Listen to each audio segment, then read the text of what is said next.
Hello everyone, and welcome back to another video on my channel. Let's start by building high quality steps. Yep, that's very high quality. Now you will want to go down and add a script in the server script service. This is for the leader stats. Type everything I type.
You can rename the script if you want to, but you don't have to. Now you want to add a screen GUI and rename it to altitude. Then add a text label into it. Move it to wherever you want on the screen.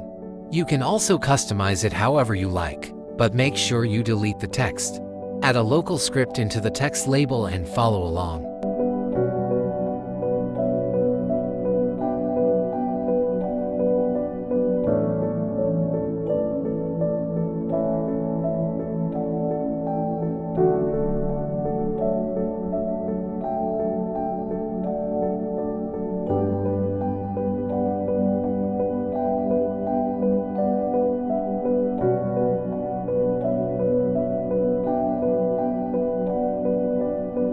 Boom!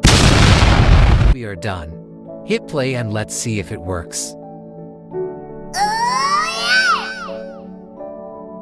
I hope you guys enjoyed this video. Like and subscribe for more Roblox Studio content.